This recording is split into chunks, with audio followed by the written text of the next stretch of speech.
Il était le plus dangereux homme à New York, moment loin de signer loin un 150 millions de dollars pour un mensonge. Il pensait il avait achetant un héritage. Il ne savait pas la femme remplissant son ovaire était la seule personne dans la pièce qui pouvait lire la langue des morts et que son silence était sûr de finir. La pluie battait contre les renforcés verres-fenêtres de la salle obsidienne, l'ultra-exclusive privée salle à manger du Manhattan's plus cher Italian Steakhouse, Veluto. À l'intérieur, l'air était sec, frais, et sentait de huile de truffe et vieil argent. Sophia ajusta le col de son uniforme. Il était raide, inconfortable, et la rendait invisible. Cela était le point.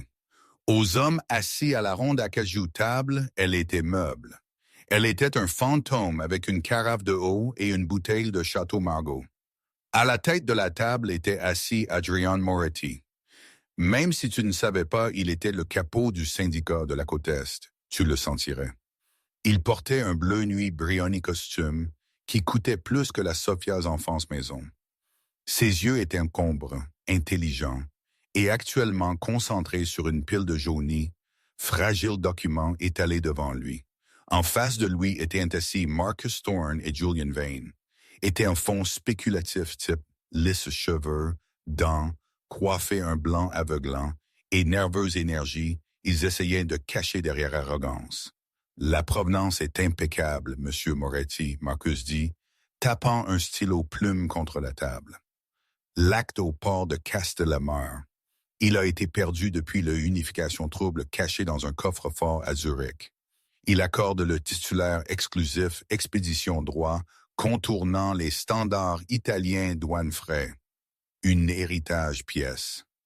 Adrien ne sourit pas. Il tourna la page du document avec une gantée main. 150 millions de dollars est beaucoup pour une pièce de papier, Marcus. Même pour moi. Ce n'est pas papier, Julian ajouta, se penchant dedans. C'est un royaume. Tu contrôles le port, tu contrôles les Méditerranéennes commerce-routes. Le syndicat bouge des ombres, les expéditions couloirs. Légitime, intouchable. Sophia bougea à la table pour remplir le Adrian's vin vert. Elle garda ses yeux bas, entraînée à être discrète. Mais comme elle versait le sombre rouge liquide, son regard tomba sur le document. Adrien était tenant. La calligraphie était belle archaïque écriture. Destiné à ressembler, il était écrit en 1924. Il était couvert de timbres du royaume de Italie. Il semblait parfait. Il semblait valoir une fortune. Mais alors Sophia lut la troisième ligne. Son cœur martela contre ses côtes. Elle connaissait ce dialecte. Elle grandit écoutant sa nonna crier il à la télévision dans leur exigu Bronx appartement. Il était sicilien, spécifiquement le dialecte de la Trapani province. Elle gela. La bouteille plana sur le verre. Y a-t-il un problème? La Adrian's voix était basse comme un violoncelle branche traîné à travers gravier. Il n'était pas regardant le document plus. Il était regardant elle. Marcus claqua ses doigts. Fille, tu plaines. Verse le vin et va. Sophia regarda Marcus, puis de retour à Adrien. Elle vit le stylo dans la Adrian's main. Il était le décapante. Il était seconde loin de transférer 150 millions à une coquille entreprise dans les Caïmans que ces deux requins sans doute contrôlaient. Si elle parlait, elle perdait son emploi. Si elle parlait, elle pourrait perdre sa vie. Homme comme Adrien Moretti n'aimait pas témoins, et il certainement n'aimait pas serveuse interférant dans 9 chiffres d'affaires. Mais Sophia avait fierté et elle détestait menteur. Ne signe pas ça, elle chuchota. Le silence qui suivit était plus lourd que la chaîne table. Marcus rit un nerveux, aigu son. Excusez-moi, est-ce que l'aide juste à parler? Adrien ne rit pas. Il lentement plaça le stylo bas.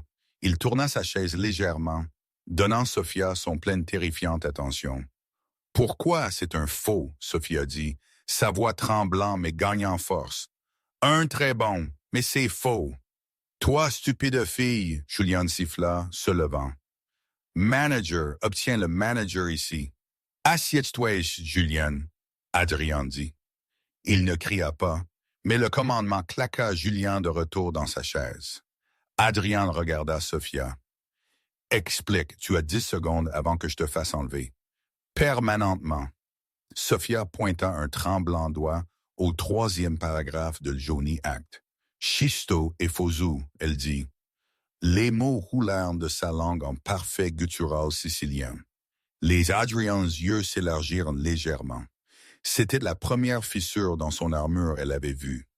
Il dit la propriété de la famille. Sophia continua en anglais. Mais regarde le mot ils utilisèrent pour propriété, propriétaire. Alors, Marcus ricana. C'est italien pour propriété. C'est moderne italien, Sophia dit, verrouillant yeux avec le mafia patron. En 1924, dans le Trapani dialecte, où cet acte est supposément de aucun notaire, utiliserait le continent mot propriétat. Ils détestaient les continentaux. Ils auraient utilisé le mot voleur, toujours voleur. Utiliser propriétat dans un Sicilien acte de 1924 c'est comme écrire une terrifiante rançon note en Comics sans police. C'est une linguistique impossibilité. La pièce devint mortellement silencieuse. Adrien regarda en bas au document. Il regarda le mot. Puis il regarda Marcus et Julian. La couleur avait drainé de leur visage. Ils n'étaient pas regardant le document. Ils étaient regardant la porte. « Est-elle juste? » Adrien demanda doucement. Marcus balbutia. « Elle est une serveuse, Adrien. Elle sert steak. Es-tu allant à écouter à... » Je demandai, Adrien se leva, sa hauteur remplissant la pièce si elle est juste. Julien paniqua. Il atteignit dans sa veste. C'était le mauvais mouvement. Avant, Sophia put même crier.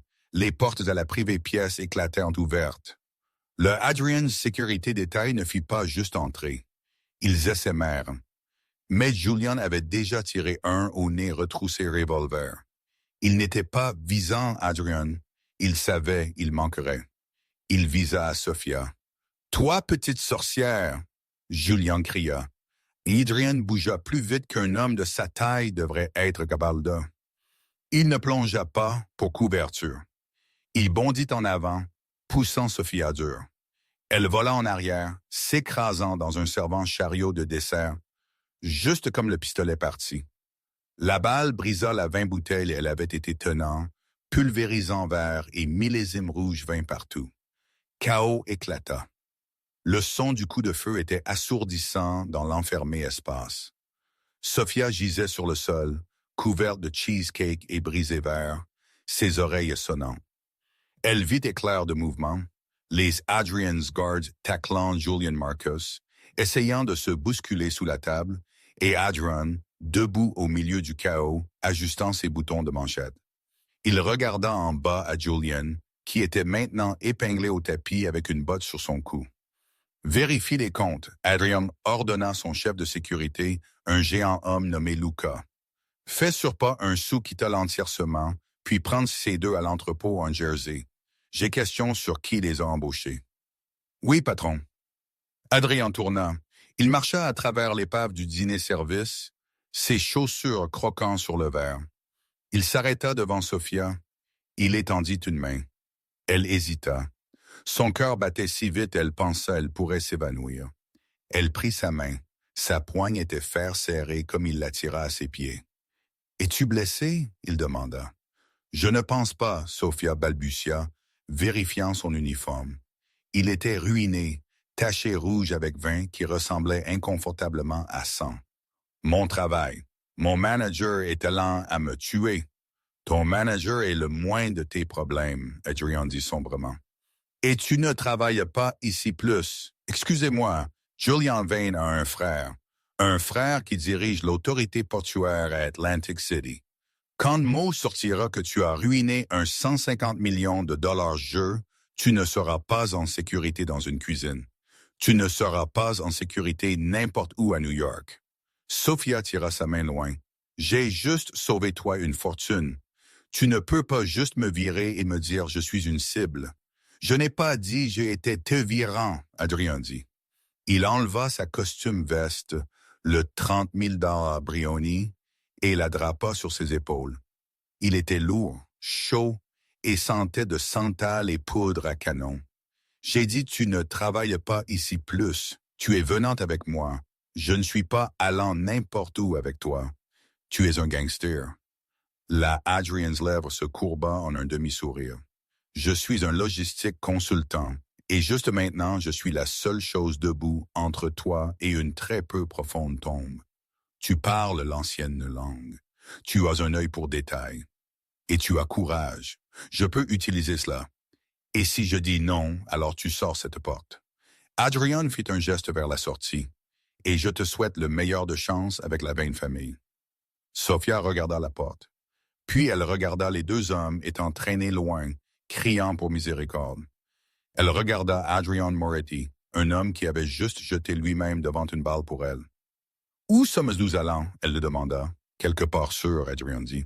Et puis tu es allant à me dire comment une serveuse à Veluto apprit le dialecte d'un trapani ouvrier portuaire. Il la guida hors la arrière sortie dans la versante pluie où un convoi de noirs VUS attendait. Comme Sophia glissa dans l'intérieur en cuir de la chef-voiture, elle réalisa sa vie comme une serveuse était finie. Elle avait sorti de la cuisine et dans le feu. La voiture s'éloigna, fusionnant sur l'ouest côté autoroute. « Mon nom est Sophia », elle dit dans l'obscurité de la voiture. Sophia Russo. Adrian la regarda de l'autre siège. Les passants de lumière de la rue illuminèrent les aigus angles de son visage. Russo. C'est un commun nom. Mais tu n'es pas une commune fille, Sophia. Mon grand-père était brave, elle dit, sa voix tranquille. Il m'enseigna à lire les vieux papiers. Il dit, Sophia, mots ont pouvoir. Mots peuvent commencer guerre et les finir. Ne jamais signe ce que tu ne lis pas. Ton grand-père était un sage homme. Adrien dit. Il atteignit dans la centre-console et tira dehors une tablette. Il tapa l'écran quelquefois. L'argent est sûr. Tu avais raison. Le transfert était réglé à déclencher sur signature. Si j'avais signé ce papier, l'argent aurait été dans un dévastateurement intraçable, compte en secondes. Il la regarda et l'intensité de son regard fit elle frissonner sous sa veste. Tu m'as sauvé, Sophia. Je paie mes dettes. Mais juste maintenant, nous avons un plus grand problème. Plus grand que les Vane frères. Beaucoup plus grand, Adrian dit. Il tourna la tablette pour qu'elle puisse voir. C'était une surveillance photo prise à l'intérieur du restaurant juste minutes avant la réunion. Il montra le restaurant manager parlant à un homme dans les ombres près de la cuisine. Les escrocs ne firent pas juste avoir de la chance, Adrian expliqua. Ils savaient exactement quand j'étais venant. Ils savaient j'ai été cherchant un port. Ils savaient de mes sécurités protocoles. Cela était un intérieur travail. Quelqu'un proche à moi configura cela. Sophia regarda la photo. L'homme dans les ombres était flou, mais il y avait quelque chose de familier sur sa posture. Cet homme, Sophia pointa. Sophia, celui dans les ombres, j'ai vu lui plus tôt. Il ne vint pas dedans à travers le front. Il vint dedans à travers l'entrée de livraison. As-tu vu son visage? Adrien demanda. Non. Mais j'ai entendu lui parler. Il était sur le téléphone. Il était parlant russe. L'Adrian's expression s'assombrit. Russe. Cela signifie la Bretva est impliquée. Ceci n'était pas juste une arnaque, Sophia. Ceci était une déclaration de guerre. La voiture dévia soudainement, pneus crissant contre l'humide asphalte. « Patron !» le conducteur cria. « Nous avons compagnie 2 motos venant en haut vite sur l'arrière. » Sophia tourna pour regarder dehors la arrière-fenêtre. 2 motos étaient sissant à travers son trafic, leurs moteurs rugissants. Les pilotes étaient vêtus en noir et elle vit l'inconfondable silhouette de mitraillette. Descend. Adrien rugit, poussant la Sophia State bas dans son giron. Verre brisa comme la arrière-fenêtre explosa vers l'intérieur. La chasse était sûre. La chasse était un flou de crissants pneus et adrénaline. Le noir Vus était un char déguisé comme un luxe véhicule. Comme les motos les flanquèrent, le conducteur, un stoïque homme nommé Dante, ne paniqua pas. Il simplement attendit pour le écart dans le trafic sur l'ouest côté autoroute. Quand un des motards leva une mitraillette, Dante secoua le volant dur à la droite. Le lourd acier cadre du VUS coupa la moto à 70 miles par heure. Il y eut un écœurant craquement, un éclair d'étincelle, et la moto fit une roue dans le béton diviseur. Le deuxième motard, voyant son partenaire oblitéré, se détacha, instantanément disparaissant dans le labyrinthe des Manhattan rues. Sophia était tremblant incontrôlablement dans le Adrian's Giron. Elle pouvait sentir le métallique parfum de peur sur elle-même mélangé avec l'écœurante douceur du séchant vin sur son uniforme. « C'est fini », Adrian murmura sa main, caressant ses cheveux. C'était un geste de surprenante tendresse pour un homme qui avait juste orchestré un véhiculaire homicide. « Assieds-toi, Sophia. » « Respire. » Elle s'assit, haletant pour air. « Ton conducteur juste tua un homme. Légitime défense. » Adrian dit platement, redressant sa cravate. « Bienvenue à mon monde, j'ai essayé de te prévenir. Où sommes-nous allants? » Le penthouse, c'est le seul endroit où je peux garantir et sécuriser jusqu'à ce que je trouve la fuite. Le penthouse se révéla être les hauts 3 étages d'un calcaire bâtiment à Tribeca qui n'apparut pas sur aucune public list. L'ascenseur ouvrit directement dans un vivant espace qui était plus grand que l'entier restaurant Sophia travaillait dans. C'était une forteresse de verre, acier et art moderne avec une panoramique vue de la ville qui essaya de les tuer. Dante reste par l'ascenseur. Personne ne monte à moins que je l'autorise verbalement. Pas même Luca, Adrien commanda. Dante hocha et prit d'une position par les portes. Avec un assaut fusil, il avait tiré de le coffre. Adrian mena Sophia dans une massive salle de bain qui ressemblait à un spa. Il y a frais vêtements dans le placard, robe, chemise. Prends une douche, lave-toi le vin et le verre. J'ai besoin de faire quelques appels. Sophia se tint sous le brûlante chaude eau pendant 20 minutes, frottant sa peau jusqu'à ce qu'elle était à vif. Elle regarda le rouge vin tourbillonner en bas le drain, ressemblant trop à sang. Quand elle finalement sortit, elle s'enveloppa dans une moelleuse blanche robe qui était 3 tailles trop grande. Elle marcha dehors dans le salon pour trouver Adrian versant 2 verres de lambré liquide. Il avait jeté sa ruinée chemise et portait un noir cachemire pull. Il semblait moins comme un mafia patron et plus comme un larroi. « Cognac », il dit, lui tendant un verre. Louis le Thwantine, il aide avec le choc, Sophia prit d'une gorgée. Il brûla plaisamment. « Qui veut toi mort, Adrian? À part tout le monde. » La liste est longue, il admit, marchant à la fenêtre. Mais ceci était spécifique. Cet acte, le document tu m'as sauvé de saigner, n'était pas juste sur argent. C'était sur légitimité. Le port de Castellamare était contrôlé par Salvatore Maranzano dans les années 1920. Il était l'original patron des patrons, avant la commission était formée. Possédant cet acte aurait donné moi un siège à la table avec les vieilles européennes familles, les celles qui ne touchent aux drogues, seulement infrastructure. Et le faux document, Sophia demanda, s'asseyant sur le bord d'un blanc cuir sofa, il était un piège.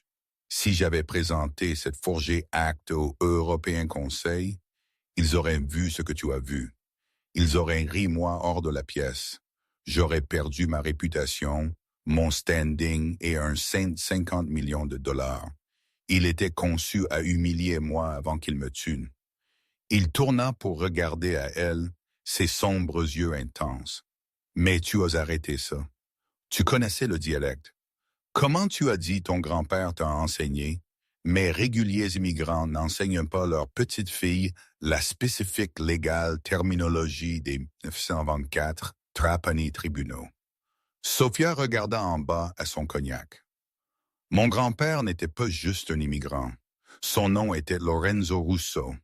En Sicile avant la guerre, il n'était pas un ouvrier. Il était un clerc pour la Maranzano famille. Il écrivit les contrats. Il connaissait la différence entre propriétat et roba, parce que s'il l'obtint faux, hommes moururent. Adrian Gela, Lorenzo Russo, le fantôme clair. Mon père utilisait la parler sur lui. Il disparut en 1950 avec un grand livre de secrets. Il vint à Sémérique pour être un boulanger. Sophia dit doucement. Il voulait paix. Mais il m'enseigna. Il dit, Sophia, mots ont pouvoir. Mots peuvent commencer guerre et les finir. Ne jamais signe ce que tu ne lis pas. Adrian marcha sur à elle et s'assit. La distance entre eux disparut. Ta royauté, Sophia. Dans mon monde, ta lignée est aussi valide comme la mienne. Je suis une serveuse, elle contre-argumenta. Pas plus. Soudainement, le Adrian's téléphone bourdonna. Il jeta un coup d'œil à l'écran et son visage se durcit dans un masque de rage. « Qu'est-ce que c'est ?» Sophia demanda, sentant le changement dans l'air. « C'est Luca. » Adrian dit, sa voix tombant à un dangereux chuchotement. Il dit il a laissé les 20 frères à l'entrepôt et venant ici à débriefer, il dit il a information sur les Russes. C'est bon, n'est-ce pas? Non. Adrian se leva, arpentant. Parce que je jamais dit Luca nous étions venant ici. Cette surmaison est hors des livres. Seulement Dante sait sur ça. Les Sophia's yeux s'élargirent. Le traqueur, la voiture. Non. Adrian secoua sa tête. Je balaie cette voiture quotidiennement. La seule manière Luca sait je suis ici est s'il était me traquant personnellement ou il regarda Sophia. Ou s'il était celui qui configura la réunion au restaurant. Il savait je serais là. Il connaissait les sécurités lacunes. Il est le traître, Sophia chuchota. Il ait été mon chef de sécurité pour 10 ans. Il est ma droite main. Adrian fracassa son verre contre le mur. Le cristal brisa. Il laissa les 20 frères aller, je le garantis, et maintenant il est venant ici à finir ce que les moteurs ne purent pas. Adrian bougea un cachet-panneau dans le mur, révélant un râtelier de armes à feu. Il arma la glissière d'un élégant noir pistolet et vérifia le chargeur. « Dante! » Adrian cria vers l'ascenseur. « Tue les lumières! » Le penthouse plongea dans l'obscurité, illuminé seulement par la ville lueur des fenêtres. Adrian attrapa la Sophia's main. « Nous devons partir, » elle demanda. « Non, » Adrian dit, l'attirant derrière le lourd marbre Cuisine Hill. Il y a seulement un chemin dedans et un chemin dehors. Si nous partons, nous les rencontrons dans le hall. Nous restons, nous combattons. Il lui tendit un plus petit pistolet. Il était lourd et froid. Je ne peux pas tirer un pistolet. Sophia balbutia, ses mains tremblant. Tu n'as pas à tirer pour tuer, Adrian dit, ses yeux se verrouillant sur les siens dans le sombre. Tu as juste à tirer pour rester en vie. Mais écoute-moi, Sophia. Luca n'est pas venant seul. Il apportera les Russes, probablement mercenaires. Ils pensent qu'ils sont venant à exécuter un homme d'affaires et une serveuse. Il se pencha de dents proches, son front touchant le sien. Ils ne savent même pas, ils sont marchant dans une pièce avec un Moretti et un Rousseau. Nous sommes allant à réécrire leur contrat. L'ascenseur tinta. Les ascenseurs-portes glissèrent ouvertes avec un joyeux ding qui sentit obscènement lumineux contre la tension du sombre penthouse. Silhouettes se versèrent dehors 4 hommes en tactique équipement, menés par Luca. Il entra dans la pièce, avec arrogante confiance, sa voix résonnant. « Adrian, je sais tu es ici. J'ai traqué ton téléphone, ou devrais-je dire ancien patron. » Accroupi derrière le lourd marbre Cuisine Hill, Adrian signala à Dante qui était caché dans les ombres de la supérieure mezzanine. « Tu m'as vendu dehors, pourquoi, Luca ?» Adrian cria. « Les Van frères, ils sont amateurs. Ce n'est pas sur eux, Luca ricana, balayant la pièce. C'est sur le futur. L'abratoire m'a offert la ville, drogues, trafic, les choses. Tu es trop noble à toucher. Tu es une relique, Adrian. Je pensais tu étais un loup, Luca. » Adrian répondit froidement. « Il se trouve tu es juste un Dao. »« Tue-lui » Luca cria. Les mercenaires bougèrent en avant, mais la pièce éclata. Dante ouvrit le feu du haut sol, ses coups résonnant comme tonnerre. 2 mercenaires tombèrent instantanément. Adrian apparut de derrière l'île, tirant 2 précis coups qui abattirent un 3e. Réalisant c'était une embuscade, Luca plongea derrière un blanc cuir sofa, tirant aveuglément vers la cuisine. Une égarée balle étincela contre le marbre, près de la Sophia's tête. Reste bas, Adrian cria. Soudainement, un coup retentit de l'ascenseur. Un cinquième homme armé avait resté derrière et coupa Dante. Le couvre-feu s'arrêta. Adrian était épinglé bas et Luca était criant ordre à les flanquer. Sophia regarda la disposition. Elle était petite, invisible, et elle vit ce que les hommes ne virent pas. Sur le comptoir était assis une bouteille de haute preuve vodka et un briquet. Pendant Adrian échangeait feu avec Luca, Sophia attrapa la bouteille, fourra une barre serviette dans le cou et l'alluma. « Adrian !» elle cria. Elle lança le improvisé Molotov cocktail sur l'île. Il s'écrasa contre le sol à côté du sofa, allumant un mur de feu. Luca cria affleurant dehors de son abri pour échapper les flammes. Adrian se leva et tira un unique décisif coup. Luca tomba glissant à travers le polysol. Voyant leur leader bas et la pièce en feu, les finals hommes armés par l'ascenseur martela le bouton et s'enfuit. Silence revint, brisé seulement par le crépitant feu. Adrian marcha sur à Luca, donnant un coup de pied le pistolet loin. Les Russes viendront, Luca allaita, tous ensemble. Tu as manqué un détail, Luca, Adrian dit, regardant en arrière à Sophia, qui se tenait au milieu de la fumée. Ses yeux féroces. Je n'embauche pas personnel. J'embauche famille. Et Sophia, elle est une Rousseau. Il prit la Sophia's main. Laisse-les venir. J'ai un traducteur. 3 mois plus tard, l'air à Palerme. Cécile sentait de orange-fleur et sel. Sophia s'assit à un café surplombant le port, portant une blanche lin-robe et lunettes de soleil qui coûtèrent plus que son vieille voiture. Elle n'était pas servant le café. Elle était buvant il. Adrian était assis en face de elle, regardant relaxé. Il plaça un document sur la table. Un légitime partenariat accord avec les transports autorités. La réunion alla bien, il sourit. Grâce à ta traduction des locales zonage loi, nous trouvâmes une échappatoire. Nous achetâmes la terre adjacente au port légalement. Nous gagnâmes sans se tirer un coup. J'ai dit à toi, Sophia sourit largement. Lis la fine impression. Les Vaughan frères sont en fédérale prison et la Bratva est reculée, Adrian dit, atteignant pour sa main. Tu as sauvé ma vie et mon héritage, Sophia. Tu n'es plus invisible. Tu es donna d'honneur, femme de honneur.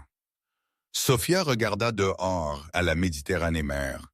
Elle avait réécrit son histoire non avec un pistolet, mais avec son esprit. « Es-tu prête? » Adrian demanda. « Le yacht est attendant. »« Je suis prête. » Elle dit. Elle prit le bras du plus dangereux homme en Europe et ensemble ils marchèrent dans le soleil. Quelle transformation d'une invisible serveuse à la reine du monde souterrain. Sophia prouva que connaissance est la plus mortelle arme de tout.